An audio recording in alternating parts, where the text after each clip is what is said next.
जय शिवराय मित्रांनो। राजा शिवाजी का इतिहास इतना बड़ा है कि उसे एक फिल्म में दिखाना ही बहुत बड़ा चैलेंज है। और सवाल ये नहीं है कि कहानी क्या है, सवाल यह है कि उस कहानी को कितने ईमानदारी और फील के साथ प्रेजेंट किया हुआ है। तो आज बात करेंगे राजा शिवाजी के बारे में। मैंने ये मूवी मराठी में देखी है, आप इसे हिंदी या मराठी दोनों में देख सकते हो। वैसे भी ये मूवी भी आधे से ज़्यादा हिंदी में ही है। सबसे पहले बात करते हैं मूवी के पॉजिटिव। मुझे इस मूवी की एक बात बहुत अच्छी लगी कि मूवी बिल्कुल भी जल्दी में नहीं है। मूवी की शुरुआत किसी वॉर या एक्शन से अपने राजा की इंट्रो के साथ नहीं होती है, बल्कि मूवी का स्टार्ट राजा के जन्म के सिचुएशन से पहले की दिखाती है, बल्कि जो मेरे हिसाब से बिल्कुल सही है। क्योंकि आप जब इतनी बड़ी कहानी सुना रहे हो तो उसकी शुरुआत फील होनी ही चाहिए। और राजा का जन्म वाला सीन सच में गुज़बम्प आ जाता है। सिर्फ एक ही थॉट आता है दिमाग में कि यहीं से शुरुआत हुई थी अपने स्वराज्य की। मूवी मेनली फोकस करती है राजा शिवाजी और अफजल खान के पीरियड पर। इसमें धीरे धीरे दिखाया गया है कि कैसे राजा ने कंट्रोल लिया और स्वराज्य की नींव रखी। राजा के बचपन और यंग एज के कुछ पार्ट भी दिखाए गए हैं जो एक बेसिक अंडरस्टैंडिंग देती है। हाँ, पूरा डिटेल नहीं है, लेकिन एक फाउंडेशन जरूर क्रिएट होता है। मूवी को अलग अलग पार्ट में डिवाइड किया है जो अच्छा प्रेजेंस लगता है। अब बात करते हैं परफॉर्मेंस की। अभिषेक बच्चन एज ए संभाजी राजे तो शिवाजी महाराज के बड़े भाई थे और बाद में उन्हीं का नाम राजा शिवाजी ने अपने बेटे का रखा था। संभाजी राजे का रोल स्ट्रॉन्ग और इंटेंस लगता है, जिसे बहुत ही अच्छे तरीके से निभाया है।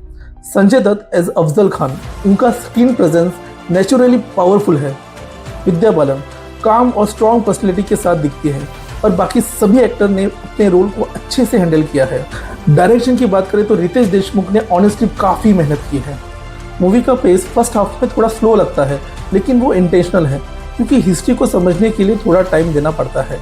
सिनेमेटोग्राफी और एक्शन सीक्वेंस मराठी इंडस्ट्री के हिसाब से काफ़ी इंप्रेसिव लगता है। जितने भी hand to hand war scene है वो काफ़ी अच्छे से प्रेजेंट किए हैं। एक्शन, रिफ्लेक्शन, कैमरा मूवमेंट काफ़ी अच्छा है। और अजय अतुल का म्यूजिक हर एक सीन को काफ़ी पावरफुल बना देता है, चाहे वो फाइट हो या इमोशनल मूवमेंट। और छत्रपति एंथम, ये सॉन्ग पूरी एनर्जी हाई कर देता है। सेकेंड हाफ में मूवी पेस पकड़ती है और फिर आता है सबसे इम्पोर्टेंट पार्ट, राजा शिवाजी और अफजल खान की मुलाकात। बल से पहले बुद्धि। हिस्ट्री हम सबको पता है, लेकिन जिस तरीके से बुद्धि का यूज करके अफजल खान को हराया गया है वो मूवी में अच्छे तरीके से दिखाया गया है। क्लाइमैक्स स्ट्रॉन्ग है और अफजल खान का वध एकदम पावरफुल मोमेंट लगता है। एक सीन जब राजा वध करके शामियाना से बाहर निकलते हैं, वहाँ पे पंत और राजा के आई कॉन्टेक्ट से जो इमोशन दिखाया है बहुत सही फील होता है। वो फील करवाता है कि आखिर अपनी जीत हुई। और फिर जीवा माला की एंट्री, जिन्हें पता नहीं उनका रोल किसने किया है, उनके लिए सरप्राइज ही ठीक है। पूरा थिएटर सीटी और तालियों से गूंज उठता है। फुल एनर्जी बढ़ा देता है वो सीन एंड पूरा क्लाइमेक्स। अब बात करते हैं कुछ कमियों की। Ritesh Deshmukh as a raja Shivaji, acting में कोई प्रॉब्लम नहीं, लेकिन जो हम अपने राजा को इमेजिन करते हैं एक स्ट्रॉन्ग वॉरियर लुक, वो थोड़ा सा मिसिंग फील होता है। हाँ, कोशिश पूरी है, ना कोई ओवर एक्टिंग या लो एनर्जी, बट वो जो अपने राजा का ऑरा है वो थोड़ा सा कहीं तो मिस लगता ही है। एक और इम्पोर्टेंट बात, मूवी में राजा के बचपन से लेकर यंग एज तक कुछ सीन्स दिखाए गए हैं, लेकिन यहाँ डिटेल थोड़ी कम लगती है क्योंकि असली जर्नी यही थी।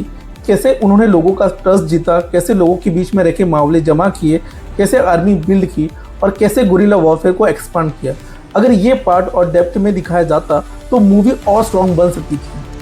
अब बात करते हैं वीएफएक्स सीन्स की। मैं पहले ही मेंशन कर चुका हूँ कि hand to hand war scene काफ़ी इम्पैक्टफुल और स्ट्रॉन्ग लगते हैं, लेकिन जब भी स्क्रीन पर एनिमल्स वाले शॉट आते हैं वहाँ क्वालिटी नोटिसेबली ड्रॉप हो जाती है। खासकर अफजल खान की इंट्रो में जो दो हाथियों की लड़ाई दिखाई गई है वो काफ़ी आर्टिफिशियल और पुअर वीएफएक्स लगता है। और रितेश देशमुख की एंट्री से पहले जो बुल्स भागते हुए दिखाए गए हैं वो भी उतने ही वीक विजुअल लगते हैं। ऐसे सीन में रियलिज्म बहुत ज़रूरी होता है और यहाँ पे थोड़ा काम करने की ज़रूरत थी, वरना ऑनेस्टली इन शॉट को अवॉइड करना ही बेटर रहता, क्योंकि ये अदरवाइज स्ट्रॉन्ग बिल्डअप को थोड़ा ब्रेक कर देती है। महेश मांजरेकर के सीन में फेक ब्लड नोटिसेबल है और अभिषेक बच्चन और जेनेलिया, उनके मराठी डायलॉग डिलीवरी थोड़ा नेचुरल नहीं लगता।